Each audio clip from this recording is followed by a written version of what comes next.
जब मैं घर से गुस्से में बड़बड़ाते हुए निकल आया था और बस स्टैंड की तरफ आगे बढ़ने लगा, मैं मन ही मन बड़बड़ा रहा था।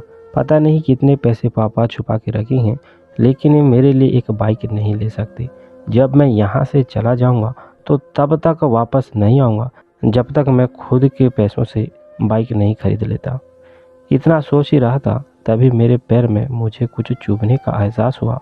नीचे देखा तो समझ आया कि जल्दबाजी में मैंने पापा के जूते पहन लिया था। उन जूतों में कील उभरी हुई थी जो मेरे पैर में बार बार घाव किए जा रही थी। लेकिन उस समय गुस्सा अधिक था तो मैं बड़बड़ाते हुए आगे बढ़ गया। एकाएक मुझे याद आया कि मैं पापा का पर्स भी साथ ले आया हूँ।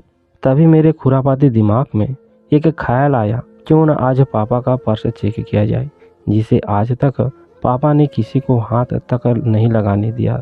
पता नहीं कौन सा खजाना छुपा है इस पर्स में जो किसी को हाथ नहीं लगाने देते थे।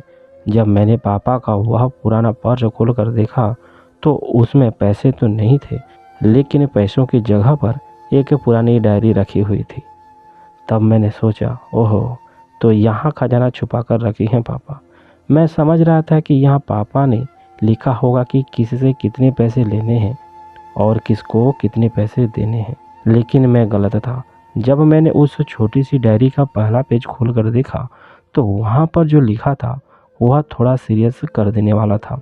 डायरी में जो लिखा था उसे पढ़ने के बाद मेरे चेहरे पर जो इम्प्रेशन थे वह गायब हो चुके थे, क्योंकि डायरी में ऐसा कुछ भी नहीं था जैसे मैं सोच रहा था।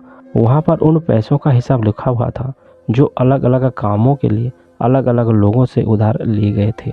उस लिस्ट में कंप्यूटर के नाम पर भी पैसे लिए गए थे। 50,000 बेटे के कंप्यूटर के लिए। यह वही कंप्यूटर था जिसे मैं आज तक यूज कर रहा हूँ, लेकिन मुझे यह पता नहीं था उस कंप्यूटर को खरीदने के लिए पैसे कहाँ से आए थे। लेकिन आज मुझे पता चल रहा था। मुझे आज भी याद है जब मैंने पहली बार कैमरे के लिए जिद किया था, जो मेरे पापा ने मुझे 2 हफ्ते पहले मेरे बर्थडे पर लाकर दिए थे, जिसे देखकर मैं बहुत खुश हुआ था। और मुझे खुश देखकर मुझसे कहीं ज़्यादा अगर कोई खुश था तो वह थे पापा। अब मेरे चेहरे से गुस्सा एकदम गायब हो चुका था। जब मैंने आगे का पन्ना पलटा तो वहाँ पर कुछ इच्छाएं लिखी हुई थी। उसमें लिखा हुआ था, अच्छे जूते पहनना। यह बात मेरी कुछ समझ नहीं आई। तभी मेरा पाँव अचानक सड़क पर भरे हुए पानी के गड्ढे पर जा पड़ा तो मेरे पाँव में कुछ गीलापन होने का एहसास हुआ। जब मैंने जूता उतार कर देखा तो उसका तला टूटा हुआ था। यह देखकर मुझे डायरी में लिखी बात याद आ गई। उस डायरी का आखिरी पन्ना बचा हुआ था। उस पन्नों को जब मैंने पलट कर देखा तो वहाँ कल की डेट लिखी हुई थी। तारीख के नीचे लिखा हुआ था 50,000 रुपये बाइक के लिए। बस इतना पड़ा और दिमाग सन्ना रह गया। अब मेरे मन में कोई शिकवा गिला नहीं बचा था, बस मेरी आंखों से आंसू चले जा रहे थे। अब मैं जल्दी से घर की तरफ भागा, लेकिन जूतों की वह कील पाँव में अब तक घाव बनने में कामयाब हो चुकी थी। मैंने जूतों को रास्ते में ही निकाल कर फेंक दिया और भागते लड़खड़ाते हुए घर पर जा पहुंचा, लेकिन पापा घर पर नहीं थे।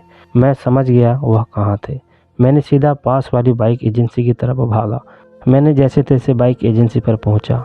पापा वहीं थे। मैंने पापा को दौड़कर गले लगा लिया और मेरी आंखों से आंसू रुकने का नाम ही नहीं ले रहे थे। मैंने पापा से कहा, पापा मुझे मोटरसाइकिल नहीं चाहिए, आप अपने लिए जूते ले लीजिए। अब आज से मैं जो भी करूँगा अपनी मेहनत से अपने बलबूते पर पढ़कर करूँगा। पिता जो अपने बच्चों से उन्हें बिना जताए छिपकर प्यार करता है, खुद की इच्छाओं को मारकर बच्चों के लिए सपने देखता है और बच्चों की खुशी में ही खुश हो जाता है। दोस्तों, मुझे नहीं पता कि आप अपने पेरेंट्स की इज्जत करते हो या नहीं, लेकिन अगर आपके पास पेरेंट है तो आप बहुत ही खुश नसीब हो, क्योंकि इस दुनिया में बहुत से लोगों को तो पेरेंट्स का प्यार भी नसीब नहीं होता। अंत में मैं यही कहना चाहूँगा कि माँ बाप की भावना का सम्मान करें। अगर दुनिया में वास्तविक में कोई भगवान है तो वह माँ बाप के रूप में साक्षात आपके साथ है। कहानी पसंद आए तो वीडियो को लाइक जोर से कीजिएगा, मित्रों को शेयर कीजिए, चैनल को सब्सक्राइब करके अपना प्यार और सपोर्ट चैनल के साथ बना के रखिएगा।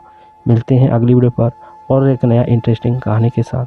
तब तक के लिए नमस्कार।